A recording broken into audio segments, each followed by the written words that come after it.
Judas Iscariote. Quand je parle de Judas, les gens pensent directement à un traître. Quand on dit que tu es un Judas, ça veut dire que tu es un traître. Et Judas est le plus grand traître de l'histoire du salut. Puisque à cause de l'argent, il a livré son maître. Il a trahi Jésus-Christ. Mais aujourd'hui, il y a comme deux théories qui se sont installées autour de Judas. La première théorie, selon laquelle Judas était en complicité avec Jésus. C'est-à-dire, nous savons que pour que Jésus puisse sauver l'humanité, il fallait qu'il meure et ressuscite. Or, c'est Judas qui a livré le Christ pour que le Christ puisse mourir. Par conséquent, sans Judas, le Christ ne pouvait pas mourir. Donc, il a joué un grand rôle dans l'histoire du salut. Ça veut dire qu'il est au paradis avec Jésus. Mais d'autre part, nous avons une autre théorie selon laquelle Judas a été condamné à jamais. Tout simplement parce qu'il a trahi la confiance de son maître. Et le Christ lui-même l'avait dit. Malheur à cet homme par qui le Fils de l'homme sera livré. Nous allons tirer des conclusions à la fin de cette vidéo.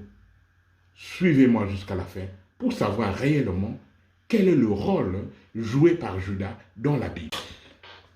Tout commence avec l'appel des 12 apôtres. Jésus qui choisit ses 12 apôtres. Au temps de Jésus, normalement, ce sont les apôtres qui cherchaient le maître. Ce sont les apôtres qui suivaient le maître. Donc, ils choisissaient leur maître. Donc, c'était comme une école. Quand il y a une école quelque part, ce sont les gens qui viennent s'inscrire. Et au temps de Jésus, c'était également comme ça. Mais Jésus fait comme le contraire. Au lieu que les gens viennent à lui, c'est lui qui va chercher les apôtres. Il en choisit 12. Et quand vous regardez les critères de Jésus, on ne se rend pas compte, on se dit, mais il voulait former un groupe de saints. Mais pourquoi il n'a pas choisi une élite? Pourquoi Jésus n'a pas choisi, par exemple, des pharisiens? Pourquoi Jésus n'a pas choisi les scribes? Pourquoi Jésus n'a pas choisi les docteurs de la loi, ceux-là qui maîtrisaient très bien les Écritures, ceux-là qui attendaient même le Messie? Pourquoi il n'a pas choisi ces gens-là? Et quand vous voyez dans le groupe des 12 apôtres, à la première impression, on se dit que c'est la pacotille de la société spirituelle que Jésus a recrutée. Parmi ces gens, vous avez les zélotes, c'est-à-dire des zélotes, c'était comme des grands assassins, ceux-là qui luttaient, qui défendaient le territoire de Jérusalem contre l'occupant qui était les Romains. Donc, ils étaient capables de tuer même. Ils se promenaient souvent avec les couteaux. Donc, dans ce groupe, on peut prendre des gens comme Simon-Pierre. Il devait être un zélote. Il y a un autre Simon qu'on disait Simon le zélote. Donc, ça, c'est déjà quelques assassins que le Christ a mis dans le groupe. Dans le groupe, vous trouvez également des pêcheurs qui sont là, des pêcheurs de poissons. Quelque part dans le groupe aussi, nous trouvons les collecteurs d'impôts, c'est-à-dire Matthieu, qui était un collecteur d'impôts. Or, les collecteurs d'impôts occupaient la classe basse dans la spiritualité. en Israël. C'était comme des pécheurs officiels. Voilà un peu composé comment on appelle le groupe que Jésus a choisi. Ce n'est pas un groupe de saints, mais il a pris des gens comme ça pour les former à devenir saints. Donc le premier rôle des apôtres, c'était de suivre les enseignements de Jésus. Donc, moi je peux dire que les apôtres, c'était comme d'abord le groupe test pour voir un peu les effets de l'enseignement de Jésus. Donc les enseignements de Jésus étaient là pour transformer ces apôtres. Parce que c'était encore des petits-enfants du point de vue spirituel. Et Jésus a voulu marcher avec eux. Alors aujourd'hui, revenons un peu sur la question de Judas. Aujourd'hui, les gens critiquent Judas en disant que voilà, c'est lui qui a trahi le maître. C'est lui qui a abandonné le maître. Mais non, il n'y a pas de différence entre Judas et par exemple Pierre. Il n'y a pas de différence entre Judas et les autres apôtres. Quand on a attrapé Jésus, tous les apôtres ont fui. Tout le monde a fui. Saint Pierre a renié son maître à 3 reprises. Donc pour autant dire que même lui, il a trahi son maître. Tous les apôtres ont trahi leur maître. Ils ont abandonné leur maître. Alors, pire encore, Judas, lui aussi a fait la même chose. Mais l'histoire de Judas se présente comment? Judas a dit la vérité. Son grand défaut, ce n'était pas la traîtrise comme telle, mais son grand défaut, c'est qu'il aimait l'argent. Judas aimait beaucoup l'argent. Donc, il était comme un escroc.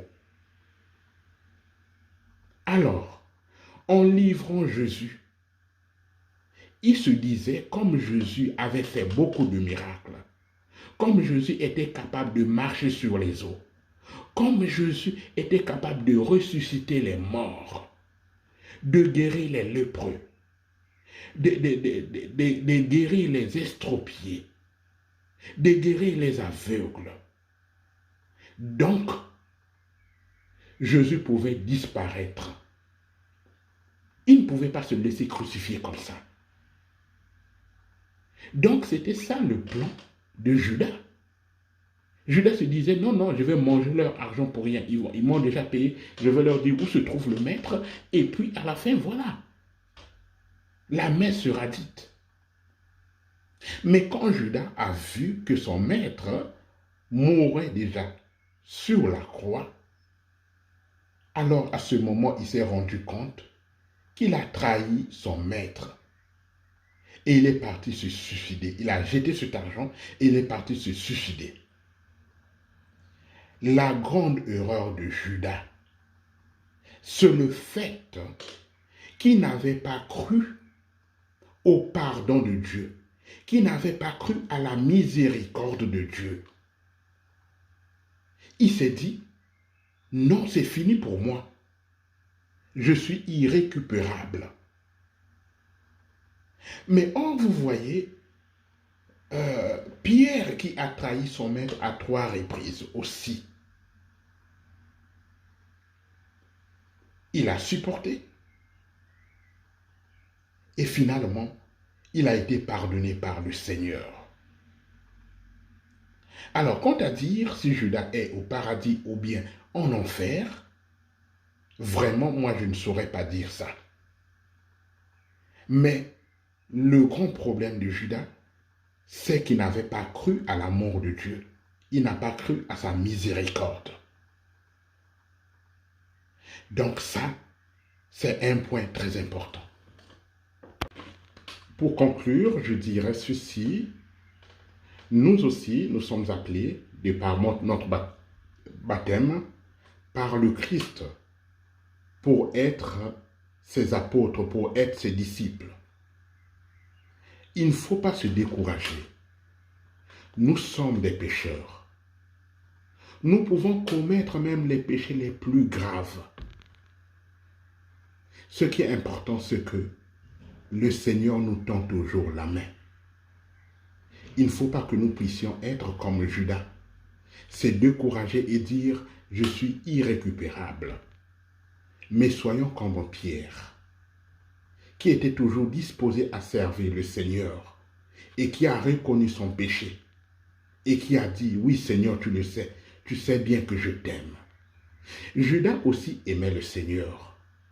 Mais le problème, c'est que le péché qu'il a commis, il a eu beaucoup honte jusqu'à se donner la mort.